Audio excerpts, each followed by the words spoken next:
Oi, mulheres, agora sim, voltamos com o nosso programa. E o Dr. Pellini, agora com calma, né, Dr. Pellini? Calma. Que essa história de fazer as coisas muito rápido, às vezes, acho não que é... não é conveniente. Não é conveniente.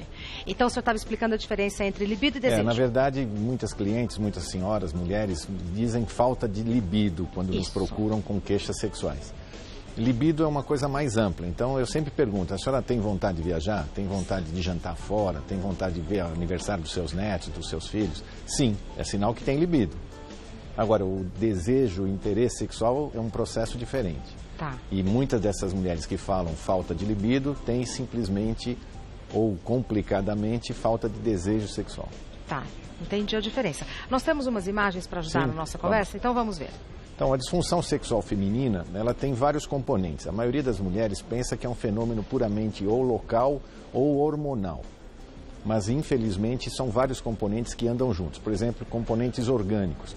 Se você tem algum problema neurológico, se você usa um anticonvulsivante, se você tem Parkinson, doenças importantes do sistema nervoso central, se você tem doenças cardíacas, por exemplo, angina, se você tem insuficiência cardíaca, se você tem umas situações genitais que complicaram pós-parto, por exemplo, rupturas perineais, prolapsos do útero, infecções urinárias de repetição. Se você tem doenças crônicas, diabetes, hipotiroidismo, hipertiroidismo não controlado, tudo isso vai atrapalhar o seu interesse sexual.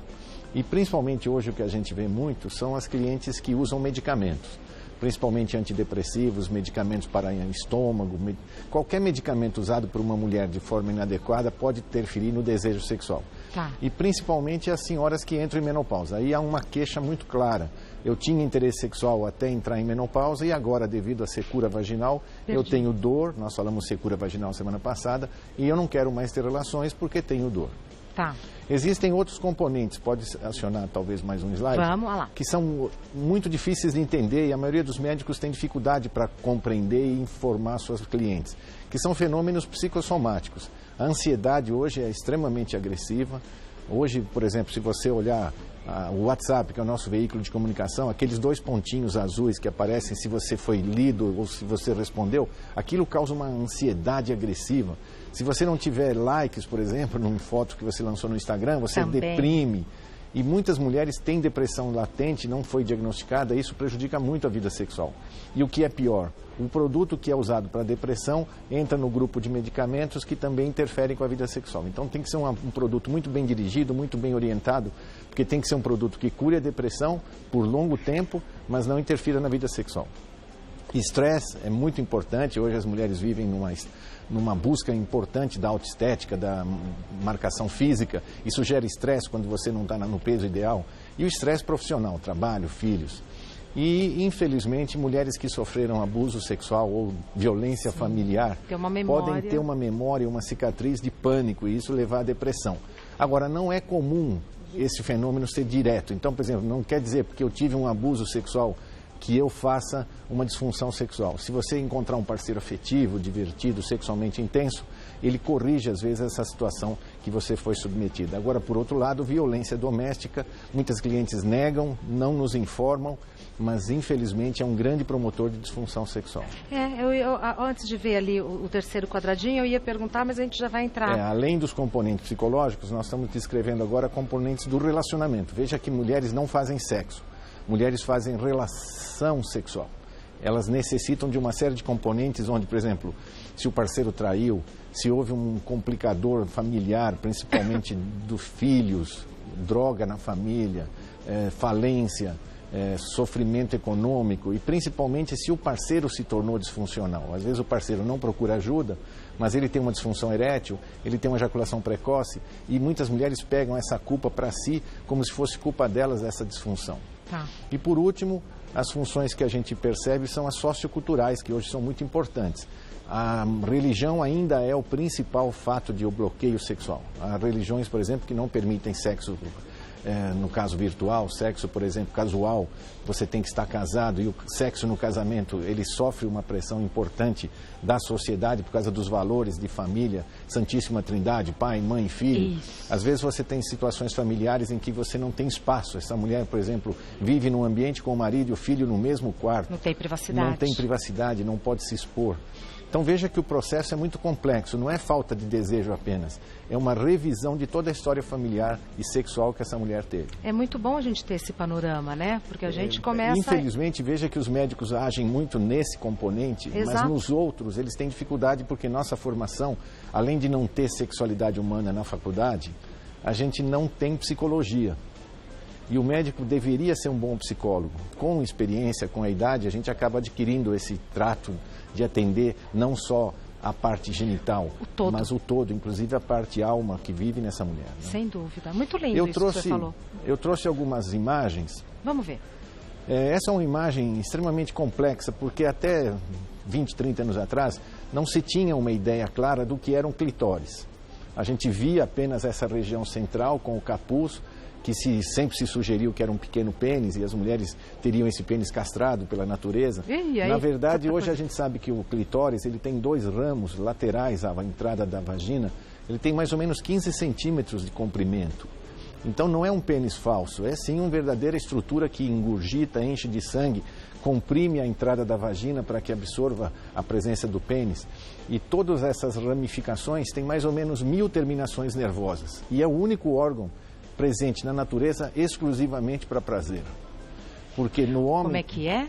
É o único órgão presente na natureza humana que foi feito exclusivamente para obter prazer. Olha, doutor. Porque ele não tem outra função. Ele tem a função de ser estimulado pela vibração sexual e isso levar a prazer. Eu não estou entendendo essa imagem, para ser bem sincera. Então, essa é a entrada vaginal, tá? Canal vaginal.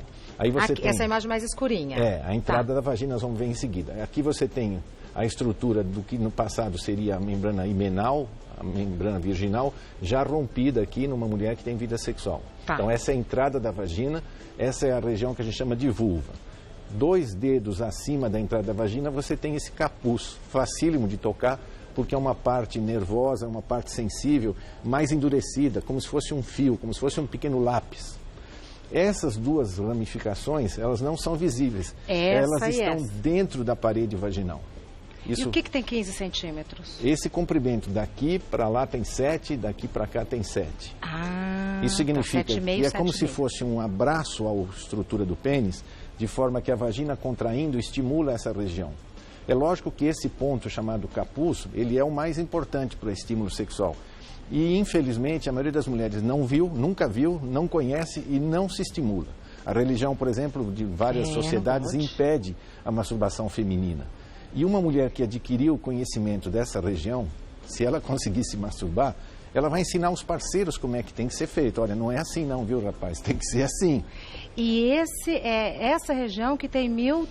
Toda essa região central tem 1000 terminações nervosas. Para quê? Para que seja sensível ao prazer. Infelizmente, com a menopausa e com a secura vaginal, essa região, ela atrofia, ela seca. Tudo isso. Toda essa estrutura. Inclusive, a gente às vezes palpa na cliente mais idosa, não sente mais a presença do clitóris. O grande truque é que se você estimular de novo, com ato sexual, com vibradores ou com cremes de hormônios masculinos e femininos, essa estrutura renasce. Ela volta. Por isso que toda mulher deve lembrar que entrou em menopausa, mesmo não tendo vida sexual, deve manter essa região estimulada, hidratada e, se possível, se masturbar periodicamente. Perfeito. A gente tem mais slides para a gente ver? Estamos vendo uma região chamada assoalho pélvico. Aquela imagem que nós tínhamos antes era essa imagem central com o clitóris aqui. Só daqui para cima. Então, aqueles ramos que a gente via estão escondidos aqui dentro dessa musculatura e dessa região chamada bulbo cavernosa, que no pênis corresponderia aos canais cavernosos que promovem o endurecimento.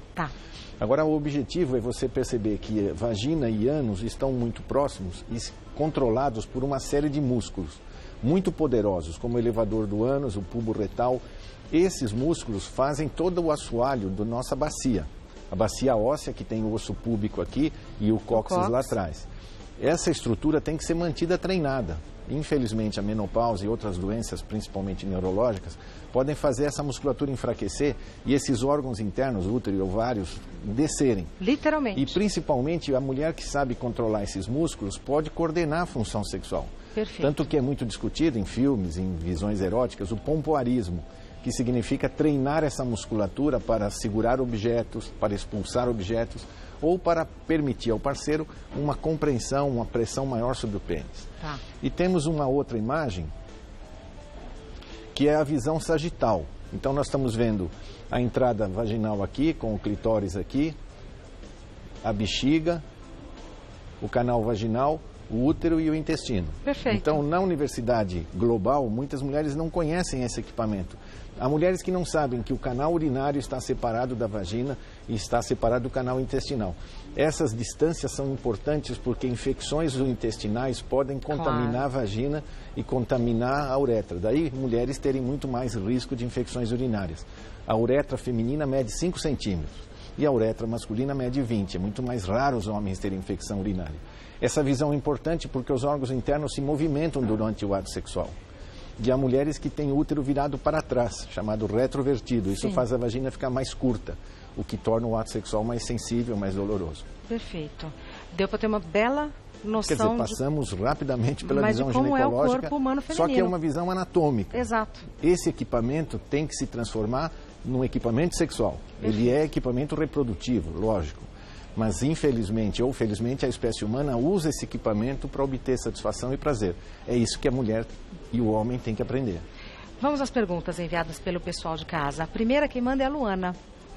É normal uma grávida sentir maior desejo sexual? O sexo do bebê pode interferir na libido?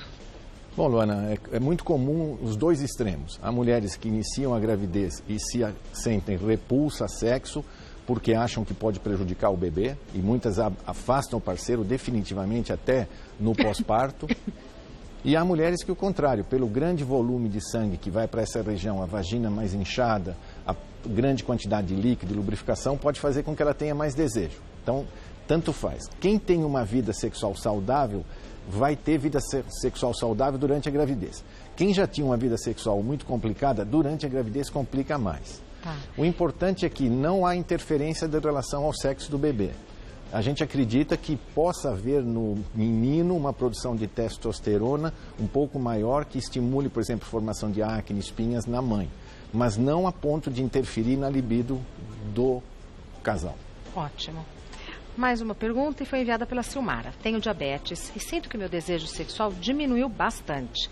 Exercícios de pompoarismo podem ser úteis neste caso? Estou com 37 anos. Silmara, essa é uma queixa muito comum, muito importante. Você tem uma doença crônica controlável, ela não é curável, mas é controlável, chamada diabetes, e ela interfere muito num hormônio chamado insulina.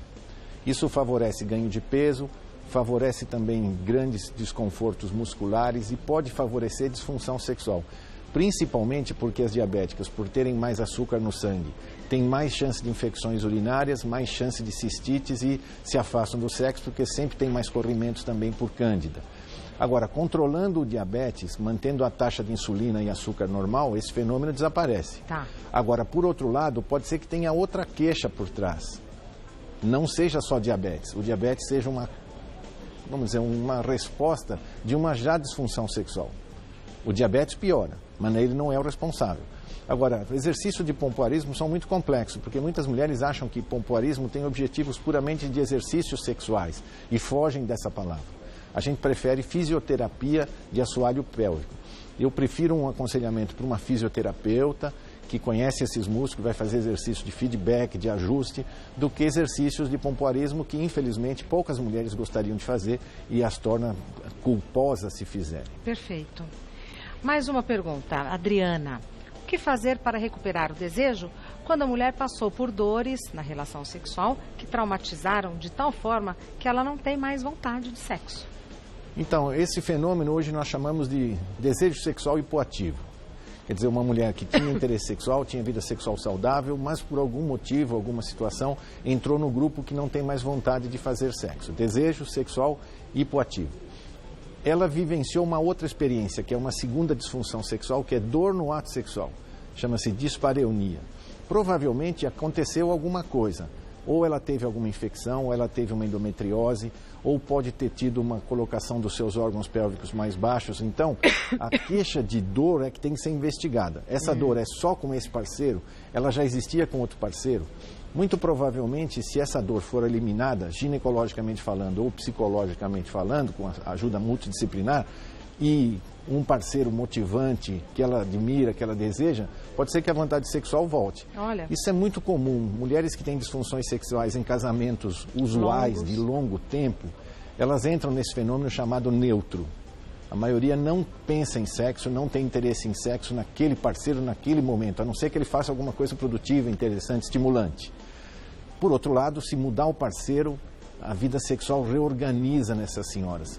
Infelizmente, nós não podemos indicar, olha, troque de parceiro, isso é muito agressivo, nenhum médico faria isso.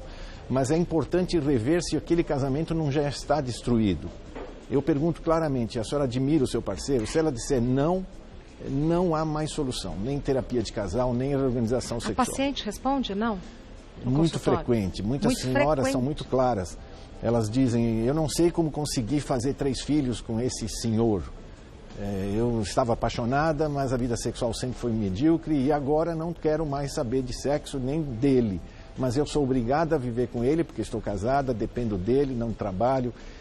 Essa característica feminina de empoderamento atual, em que as mulheres estão desligando o sexo de amor, vai formar uma nova sociedade sexual. Tenho certeza disso. Porque provavelmente são mulheres que irão se relacionar com parceiros sexualmente intensos, que as marcam, mas não precisam mais dele para produzir filhos, nem precisam outra relação mesmo. É outro relacionamento. Sexo e amor são coisas completamente diferentes. Se forem juntas, é evidente que a espécie humana renasce. Mas não é o que o futuro pretende fazer. E nós estamos vivendo bem essa transição, né, doutor Eliano? Nós estamos no meio da geração Z. O que é a geração Z? A geração que nasceu de 2000 para cá. E é uma geração tecnológica chamada geek, extremamente internauta, ligadas às mídias. Essa geração é uma geração emocionalmente frágil, porque está 24 horas conectadas, é nativa digital, mas infelizmente quando está desligado o celular, acabou a bateria ou perdeu o Wi-Fi, elas estão sozinhas. E a transição entre um sexo virtual feito pelo telefone ou feito por um aplicativo e o sexo real é complexo.